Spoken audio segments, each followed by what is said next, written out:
बिस्मिल्लाहिर्रहमानिर्रहीम। अस्सलाम वालेकुम दोस्तों, मैं हूं वकास अज़ीम और अपने यूट्यूब चैनल के ज़रिए आपकी खिदमत में हाज़िर हूं। आज इस्लामाबाद में पाकिस्तान तहरीक इंसाफ के रहनुमाओं की जो वीडियोस आई हैं वो देखकर आज बहुत ही अफसोस हुआ है। ख़ास तौर पर पाकिस्तान तहरीक इंसाफ के जो 40-45 अरकान असम्बली थे, जब वो पार्लियामेंट हाउस के सामने पहुँचे तो अगर आप वो वीडियोस देखें तो बहुत ही अफसोस होता है। अफसोस इसलिए होता है कि ये वो अरकान कौमी असम्बली है जिनके ऊपर पाकिस्तान तहरीक इंसाफ के वर्कर्स ने एतमाद किया था और उनको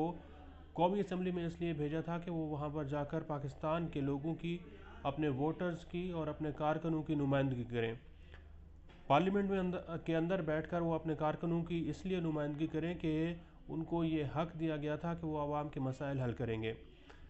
लेकिन अब देखें कि पाकिस्तान तहरीक इंसाफ के अरकान पार्लियामेंट पर अब ये हाल पहुंचा है। अब उनकी सूरत हाल ये है कि कभी वो पार्लियामेंट हाउस के बाहर एहतजाज करते हैं, कभी इलेक्शन कमीशन के पास जाते हैं, कभी सुप्रीम कोर्ट में जाने की धमकियां देते हैं और कभी ये कहते हैं कि पंजाब में उनके साथ बहुत ज़्यादती हुई है। पाकिस्तान तहरीक इंसाफ के जो चीफ व्हिप हैं आमिर डोगर, आज वो कौमी असम्बली में पहुंचे जहां पर आज ताले लगे हुए थे कौमी असम्बली को, और वहां पर वो जो सिक्योरिटी गार्ड खड़े हुए हैं, देखें आप, सुने उनको, तो वो ये कह रहे हैं कि इस ताले को खोला जाए, कौमी असम्बली को खोला जाए। आमिर डोगर ये कह रहे हैं कि कौमी असम्बली को इसलिए खोला जाए कि ये जो पार्लियामेंट है, ये जो बिल्डिंग है, इसका ताल्लुक़ अरकान कौमी असम्बली से है। आमिर डोगर ये कह रहे हैं कि ये जो मेरे साथ लोग खड़े हुए हैं ये आवाम के मुंतखब नुमाइंदे हैं जिन्हें 2018 के आम इंतखाबात में मुंतखब किया गया था। बात उनकी ठीक है कि उनको PTI को एक बड़ा मैंडेट दिया गया था और लोगों ने उनके ऊपर एतमाद किया था, लेकिन अब जो सूरत हाल है उसके ऊपर रोना आता है, क्योंकि तहरीक इंसाफ की कभी भी ये हालत नहीं थी जिसको देखकर एक आम आदमी रोए। क्योंकि एक तो आम आदमी के मसाइल हल नहीं हो रहे और जिस तरह पाकिस्तान तहरीक इंसाफ अपनी सियासत कर रही है उसके ऊपर यकीनन रोना आता है। रोना इतना आता है कि दिल करता है कि इंसान जो है वो धाड़े मार मार कर रोए, क्योंकि तहरीक इंसाफ ने अपने कारकुनों का, अपने वर्कर्स का, अपने वोटर्स का एतमाद तोड़ा है। अब तहरीक इंसाफ के लोग जो हैं वो मिन्नतें कर रहे हैं कि हमें कौमी असम्बली के अंदर आने दिया जाए और हमने जो इस्तीफ़े दिए थे अप्रैल 2022 में, वो इस्तीफ़े हम वापस लेना चाहते हैं। पहले पाकिस्तान तहरीक इंसाफ के लोग एहतजाज करते रहे कि उनके इस्तीफ़े मंजूर कर लिए जाएं। जब स्पीकर कौमी असम्बली ने मरहलावार पाकिस्तान तहरीक इंसाफ के जो अरकान असम्बली है उनके इस्तीफ़ों को मंजूर करना शुरू किया, तो अब तहरीक इंसाफ ये समझती है कि उनके साथ शायद ज़्यादती हुई है और इमरान खान की जो सियासत थी वो ठीक नहीं थी। तहरीक इंसाफ के जो अरकान असम्बली है उनको अपनी गलतियों का एहसास हो रहा है और वो चाहते हैं कि अब वो पार्लियामेंट के अंदर आएँ और पार्लिमानी किरदार अदा करें। लेकिन अब शायद उनके पास इतना वक्त नहीं बचा, क्योंकि पाकिस्तान तहरीक इंसाफ के 70 से ज़्यादा, तकरीबन 100 के लगभग अरकान असम्बली के जो इस्तीफ़े हैं वो इस वक्त तक मंजूर हो चुके हैं और अब तहरीक इंसाफ के 40-45 लोग ये दरख्वास्त दे रहे हैं कि उनके इस्तीफ़े मंजूर ना किए जाएँ। जो सियासी मुखालिफिन हैं वो यकीन करें कि इस्लामाबाद में बैठकर पाकिस्तान तहरीक इंसाफ की इस वक्त की जो सियासत है उसके ऊपर हंस रहे हैं। पाकिस्तान मुस्लिम लीग नून के अरकान कौमी असम्बली से आप बात करें तो वो इस वक्त बहुत मज़े ले रहे हैं। पाकिस्तान पीपल्स पार्टी के जो अरकान कौमी असम्बली है वो भी तहरीक इंसाफ की सियासत पर हंस रहे हैं और ठट्ठे मार रहे हैं, क्योंकि अब उनको पता चल चुका है कि जो आम इंतखाबात होंगे उसमें पाकिस्तान तहरीक इंसाफ की जो सियासी ताकत है वो कमज़ोर होती जाएगी और हर गुज़रते दिन के साथ कमज़ोर होती जाएगी। इमरान खान को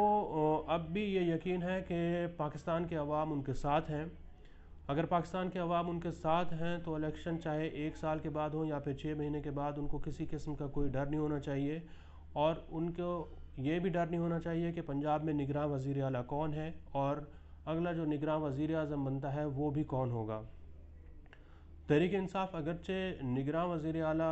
पंजाब में जिन मोहसिन नकवी साहब को जो लगाया गया उनके ऊपर एतराज़ कर रही है और इलेक्शन कमीशन के फ़ैसले को मुस्तरद कर रही है, लेकिन आज मैंने एक वीलॉग सुना है जो कि सीनियर सियासतदान हैं और पाकिस्तान की सियासत पर गहरी नज़र रखते हैं, शेख वकास अकरम, जो कि साबिक़ रुकन कौमी असम्बली भी हैं।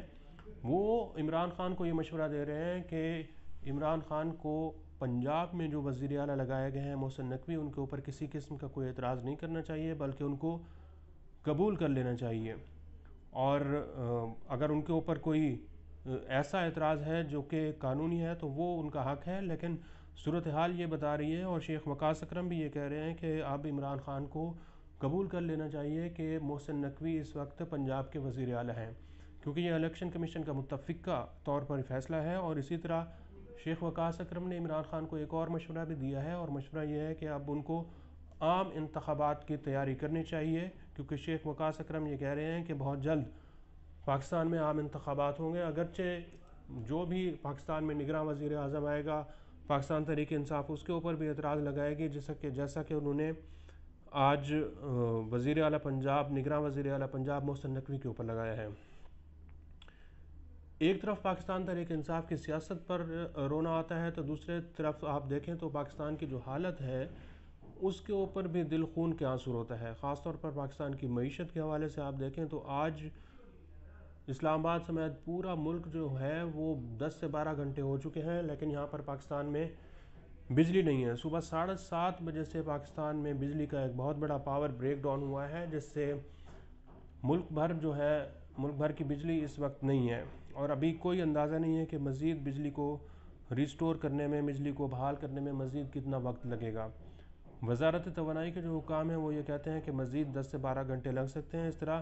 ہر 6 مہینے کے بعد پاکستان میں بجلی کا ایک بڑا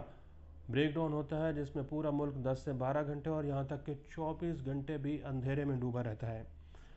آج دن بھر آپ دیکھیں تو انڈیا کے جو چینلز ہیں وہ پاکستان کی اس صورتحال کے اوپر ہنستے رہے ہیں، اور یہ مذاق بناتے رہے ہیں کہ ایک جو نیوکلیئر پاور ملک ہے، ایک ایٹمی ملک ہے، اس کے اندر 12 گھنٹے تک بجلی کی لوڈ شیڈنگ نہیں ہوتی۔ بجلی کی لوڈ شیڈنگ کی وجہ سے پاکستان کی صنعتیں پہلے ہی اس وقت بند ہوتی جا رہی ہیں۔ پاکستان کی جو معیشت ہے،